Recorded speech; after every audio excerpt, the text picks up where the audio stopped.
What's up, everybody? It's your boy MrR3d, and I'm here with my very first episode of the NGT exclusive Aim Assist. Now, what is Aim Assist? Aim Assist is where I take someone's gameplay and then I commentate over it, giving them tips and hints on how to increase their gameplay. Increase? Improve. Improves is a better word, so we're going to use that. Improve their gameplay. So as you can see, we are following Officer Carriot, and he is using the AUG, a very good rifle in my opinion. It has the same power as the FAMAS, except different firing rate. And as you can see, right from the start of the map, he is trying to go towards B, and he rushes towards the middle of the map, and he's just getting destroyed, as he's kind of what I like to call a rush repeater, as in he rushes to the same area following the same route though he had died there. Now this is common among some players, and I'll admit I even do it sometimes as well.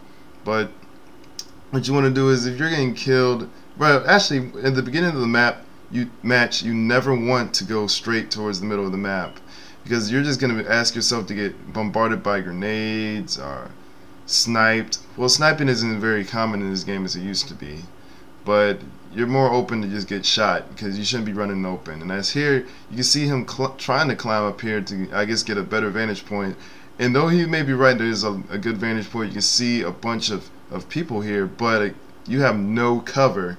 So you have to take into account, even though that you have a good area where you can see a lot of enemies at, you never want to place yourself into an area where you have no protection, because you have multiple lines of sights going towards you, and that should mean there's more people that can kill you.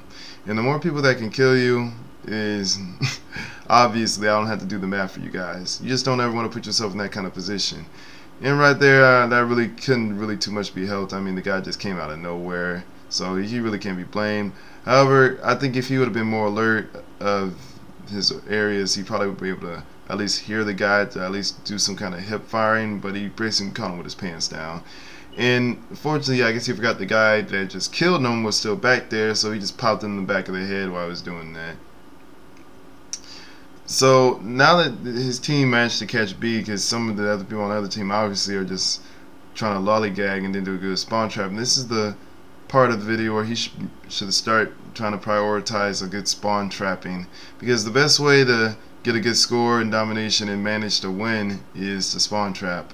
And there's still some people that are outside the spawn area, and that's would have been my first thing I would have done. My first thing I would have done is I would have went for the revenge kill, and I obviously took a different route in killing that guy, because chances are that guy was still in the window. Yep, he's still in there, which we all know is a repeat offender, a person who kills you one time and then you go back into the area thinking that the guy is going to move, when obviously he's not going to move. If he kills you once in one area, you got to ask, why would I move to another area if this guy's just going to keep coming back and feeding me kills? So I might as well just stand here and wait for it, as he fails a striking distance, which is quite disappointing. But this is a very good time to capture B when the doors are closed. He can't get random grenades in there, and he helps his team out by doing that, but this is where he messes up. See, he's kind of one of the players that I think I talked about in one of my demolition videos, where he guards the objective over guarding the area of spawn, and this is a perfect case example of what I mean by that. See, in some part of this video, I actually rewinded it because I just noticed something too. He placed the claymore badly in there, right there. It really should be closer to the staircase, because one, someone can shoot it from the sides and destroy it, and two, it's not close enough to the staircase to actually kill somebody if they drop from there.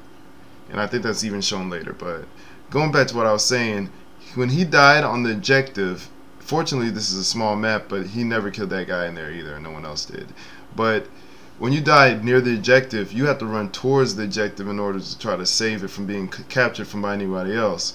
And when you die, you tend to spawn in an area not close to the objective. So by the time you make it back over there, chances are they've already captured it. They got a lot of reinforcements, and you're just gonna end up dying again, unfortunately.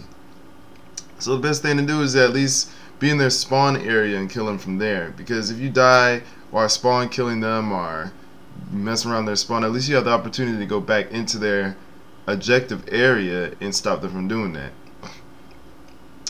But as I saw, as I read the scrolling tips, what I wrote earlier, this since he wants to stay near the objective, which honestly is not always that bad as I make it. I mean, of course you can stay next to the objective and get plenty of kills that way, so depending you don't actually die and mess up.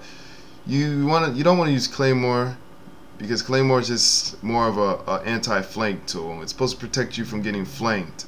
It's not to protect you from. It's not more so as protecting the objective, but it's just protecting you from getting flanked. Period.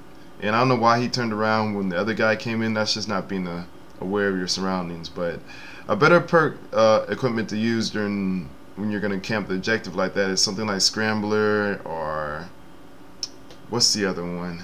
Motion detector. Scrambler disables any enemy equipment near the area, so that's good if a person starts placing like what, C4s or claymores, etc., etc. Motion detectors. And motion detectors are good for obvious reasons, so you can be prepared for when an enemy is supposed to come in there. Like, he would place one right here, and he'd be able to tell when that guy would have dropped down just then. Like, he would have known he would have done that. But unfortunately, he's using claymores instead, so can't really be helped. Also, his perk selection isn't that bad. No, I see he's using Flak Jacket, which is pretty good for a person that jumps on flags a lot. When you jump on flags a lot, obviously you expect to be randomly grenaded over and over. And I think he places this claymore in a somewhat good spot that time, actually. But Flat Jacket Pro is also good, even though not a lot of people use flamethrowers, and that's just him not being aware. Once again, you never want to put yourself in a position where you have to look up or down. You want to always have center screen when you're controlling your character. Like that guy right there, he looked up as well. He got shot right there and then. So your best bet is to always just, when you have to look up, only look up when you're actually going up the ladder. It's better just let them come down the ladder, just shoot them up, than to look up, because that's just, you're just limiting your field of view, and you tend to get tunnel vision like that, and it's just not something that you want to do. It's bad practice, per se. You just don't want to do it. When someone's coming down a ladder, you just want to shoot them while they're going up, and if someone's going up the ladder, you want to shoot them while they're going down, or vice versa. I think I switched that around. I just wanted to sound cool for a second. I'm sorry. But back to this. As you can see, he's pretty much staying in this area. Once again, the motion detector would have helped him out far more better than just what he has right now, of that one little claymore that I think got destroyed earlier, and he ended up getting an assist from it. And I guess he heard somebody coming, that's why he threw a grenade, but no one was over there.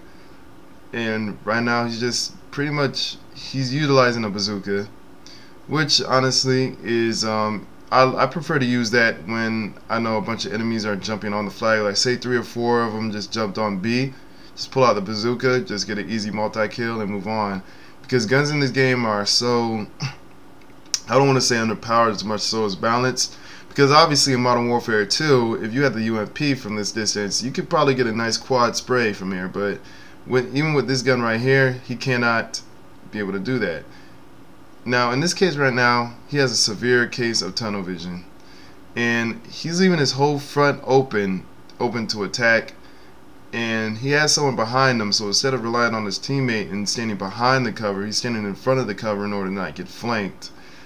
And that's just a bad positioning on his part. It's more better to, if you're going to be facing towards something, then you might as well stand behind cover rather than in front of it, thinking that you're going to get flanked.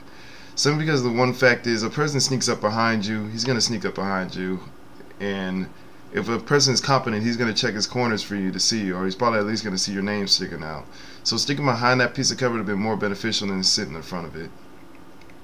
I do like his perk selection of UAV. UAV is also, as always, a good team player perk. But the RC car is also very beneficial in domination mode.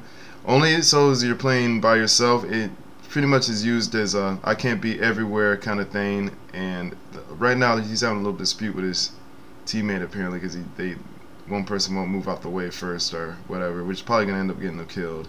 And yeah, it did, of course, and he got killed too. But basically what I'm trying to get at is, make sure that if you ever have a dispute with a teammate and you're getting stuck at a door, don't just play that game over and over. It's really bad. It's really bad to do. But back to the RC car, it's very good to cover your objective points. Like say someone plants the bomb and search and destroy and you're kind of scared to go over there.